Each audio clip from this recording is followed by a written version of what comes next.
Assalamu alaikum. Barkanmu da wannan lokaci. Da fatan kowa waye gari lafiya.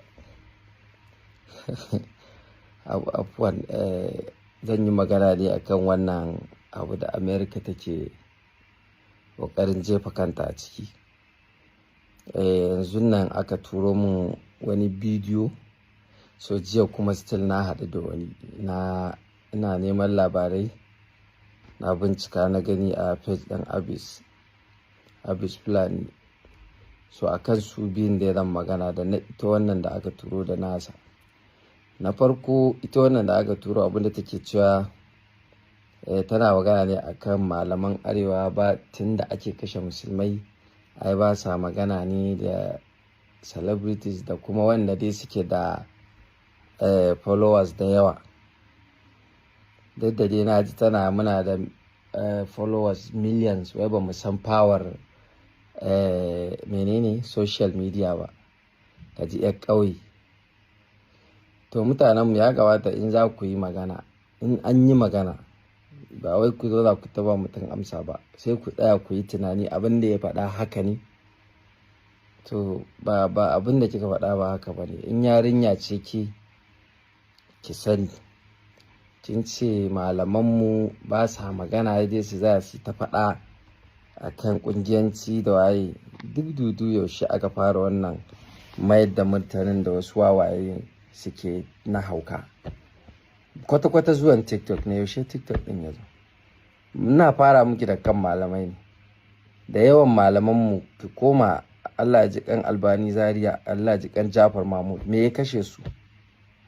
Ina ga duk akan wannan abubuwan da ake wa arewacin Najeriya ne fa suke magana. Kawai sai kawai yau ita ta zo ta yi magana, ko kuma kun ce wasu da yawa abun kunya, wasu sun shiga wasu suna gaskiya ne. A'a, ba ƙarya ne. Malamanmu ba wanda ni dai na sani malami ne na arziki da makogaransa da waɗanda suka yi kuka akan kashe-kashen da aka yi. Duk mun nuna, kawai su turawan ba shi ne a gabansu ba. Yawwa, ba shi ba ne a gabansu. Na biyu sai take magana celebrities. To har ina ji har zanga-zanga akan tsayar da kashe-kashe a Najeriya. Na ji celebrities ɗin da yawa na arewacin Najeriya irin su Ali Jita duk sun fita. Duk ba su duk abin da suka yi ba, kawai dan ta zo ta faɗa mutane kudin. Wannan mutanen kuma wacce take magana fa Christian ce, wai take ba mu shawara. Mutanen da su yanzu so suke a kawo har su yanzu kawai ɗan haushin nan da America ta yi, to dai mutane kun gani. Ga mutanen nan dai muna zaune da su a ƙasar nan lafiya. Business in ya zo, in namu ɗan uwan ya kawo, in ka ba da kwangila, in suka kawo proposal, in ɗan uwanka musulmi ya kawo proposal ɗin 10,000, su in za su kawo 20, amma sai mu ɗauka mu ba su. Saboda mu mun ci a Najeriya ƙasar mu ce ta musulmai da Kirista. Ƙarewa constitution ɗin ma ƙasar ba na musulunci ba ne. Dukiyoyinmu a banki duk suna hannunsa a aji. Kashi 90 na dukiyoyinmu suna hannunsu. Su juya, su ba da bashi, komai su suke yi. Idan biki ne za ka je na masu kuɗi ko wani abu da za mu yi, duka wanda za a samu kuɗi, in za ka ga ma'aikata kashi 10, in ka duba kashi 9 za ka ga duk su ne Christian muke ba. Duk mun tsani 'yan uwanmu mu ba su aiki, mun ɗauke su mun ce sun fi amana. So daɗin ayar Allah kenan, ga ta yau ta sauka. Babu duk wannan abin da aka yanzu ɗan haushin nan da America ta yi, kaga dai da yawansu sun fito sai haushi suke, suna ce mana kashe su muke. America ta kawo harin, ta kawo. In America ba ta ebo duk makamanta a lokaci, in ba ta wullo nukiliya a Najeriya ba ta kauna Allah, me zai dame mu? Insha Allah mu in an kai muna da wajen zama mai kyau a lahira, in Allah ya so ya yadda. A wanda bai san wa yake bautawa ba shine yake da matsala. Wannan shine kuma abinda zan faɗa kai ko kamar ina murmushi. Wannan murmushin har cikin raina wallahi, ni wannan abun kawai a jikina. Zan tashi zan sallah 5 zan roƙi Allah in ce Allah kare ni, sai kawai kuma da na tunanin a'a no, kawai ta yi ita ma American tsautsayi ne na Allah ya kawo wani abu da zai kai ƙarshen ta. Kawai ne abin da yake mun ciwo da in ma harin za su kawo su shugabanninmu ba su mayan mana da harin da suka kawo na baki ba, kuma ba za su iya mayar da na wutar ba. Menene mugayen maganar da aka kira ƙasarmu da ita, cin mutuncin da yawa ƙasar tamu ba su iya sun mayan masa da raddi ba. To in ya kawo na wutan ma kaga ba mai da mutum kawai ya faɗa abu wai gwamnatin kuwa kawai duk sun tsure hankalinsu ya tashi suna ana ƙoƙarin shirya zama da shi na me shi dai ba ya faɗa albarkacin bakinsa ba. Ku ce to bismillah, ta haɗin ta ke ga su nan su Mali su mu ba mu da abin da za mu rike mai barazana da shi. Yanzu ka kalli su Mali su Niger sa'in sa suke da turawan nan kuma sun rasa yadda za su yi da su, ko da za su yi musu wani abu sun dai in ma kashe su suka ai sun mutu a maza, sun mutu masu zuciya. Amma mu tsuguna da kafan mu muna roƙon su kuma su kashe mu. No ba wannan bane, mu ba wannan bane. Allah bai yi mu a haka ba. Allah bai yo mu tsuguna muna roƙon kafiri wai mu ce wai ya haƙuri kuma ya kashe mu ba. Ƙarya yake wallahi ƙarya yake. Tunda shi ya ƙirƙiri ana yin hakan, shi kenan ya sa wa kansa ana yi, ya je ta yi duk abin da zai yi sai ya yi. Mission ne kakku ba makin da wasu a cikin manyan mu na arewa duk sun san me ake so a yin duka. Ba komai, Allah ne zai kare mu, mun dogara da Allah. Lan yusibana illa ma kataballahu lana. Arewacin Najeriya ne muna sane da cewa duk duniya yana cikin gu uku da tura suka fi jin haushi ba. Ka cire Makka, Madina da ire-iren nan irin su Iran, su suka fi jin haushi. So mu nan in Allah yadda za su zo su tarar da mu, addu'o'in mu suna nan da mu da na kakanni. Kakku mamakin America ta wullo abinda Allah zai mai mata da raddi. Wa raddallahu alladhina kafaru bi ghaizihim lam yanalu khaira wa kafa Allahu almu'minina al-qital kana Allahu qawiyyan aziz. Haka ne, mu iyakaci mu ce Allahumma rid kaiduhum kawai, shine kawai. Duk abin da za su kawo Allah ya mayar. kaidul kafirina wa makrul makirina wa ja'al a'malihim wa shayatinihim fi hanajirihim bi haqqi nur wajhikal karim wa arshikal azim wa sultanikal qadim wa la hawla wa la quwwata illa billahi al-aliyyil azim. Za ku ga Allah ina murmushin nan ba wai wasa na dau abun ba, babba ne na sani.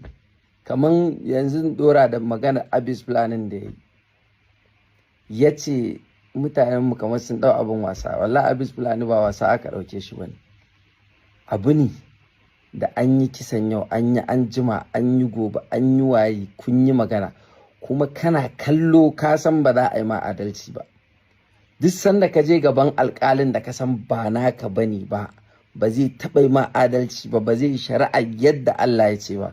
To ko baka da zaɓi illa ka miƙa wuya ka nema wa kanka, ka ce ƙulna ya naru kuni bardan wa salaman ala Ibrahim. Ka shiga tabarrakin annabi Ibrahim, Allah ya tsiratar da kai.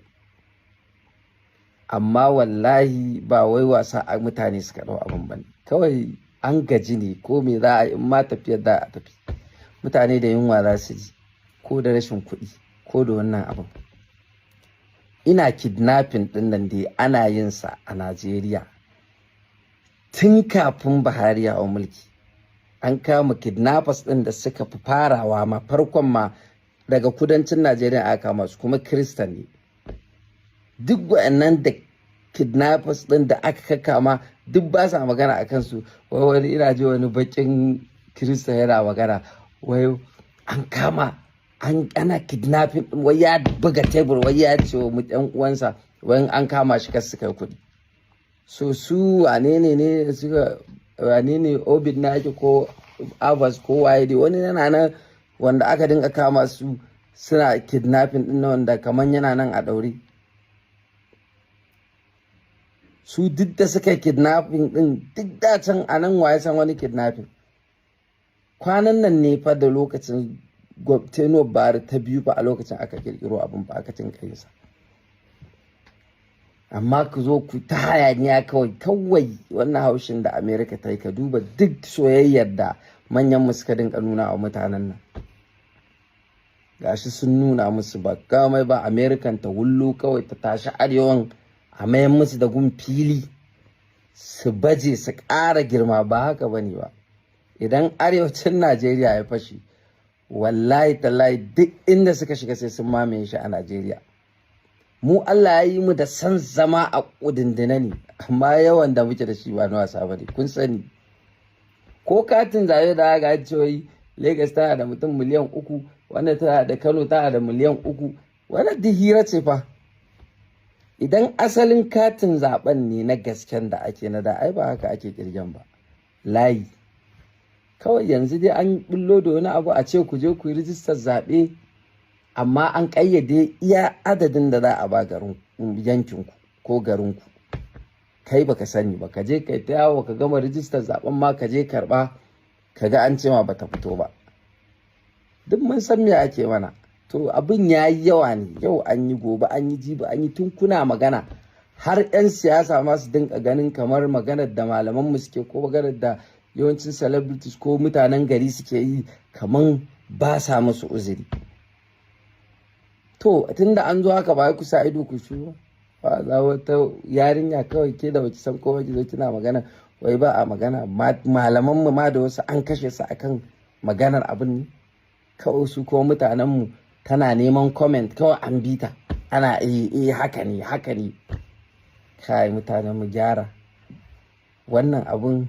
Karshe zan gaya muku, in za mu dawo mu gaskata magana Allah, mu dawo mu gaskata ta. Dama Allah ya gaya mana duk yadda za ka goya mutumin da ba musulmi ba, kafiri, ƙarshe in an zo inda kai za ka shekaru 10 kana goya shi, in an zo inda shi zai goya ka na minti 10, wallahi tallahi ba lallai ya goya ka ba. Haka ne, in kun ba su amana, duk amana. To mutanen da mun sani ku ce wai hankalin mai tashi na ina. Allah ya gaya mana fa, in dai ba hanyar shi muka ba za su taɓa yadda da mu ba kuma za su fasa abin da za su yi mana na cutarwa ba. To kuma sai mu zo mu ɓata lokacin mu. Babu, ba za mu mutu a zuciya in mutu a fuska ba, kuma in zo in mutu no, ba zai yi ba. In Allah da wannan murmushin da muke, in harin za su kawo ya tafi da mu, Allah ya sa ya tafi da mu har lahira da murmushinmu, farin cikinmu. Amma ya zai ɗaya na tsorata da abin no, ba wannan magana. Babu, ba wanda yake jin tsoro. Ni dai irina ba ma jin, ni dai ba na jin tsoro. Babu wallahi, Allah babu. Sauran da zai cije ni da yamma, Allah na fi jin tsoronsa akan wannan abin da kuka ɗauko. Wallahi sauran da zai iya cizo na da yamma in na fita, na fi jin tsoronsa akan wannan abu. Mutanen da ka sani ba za su taɓa goya ma baya ba, to kuma me yasa ka zo ka ba su haƙuri? Waya za mu yi wa Donald Trump ɗin? Ba waya za mu yi ba, Trump ne ko Trump,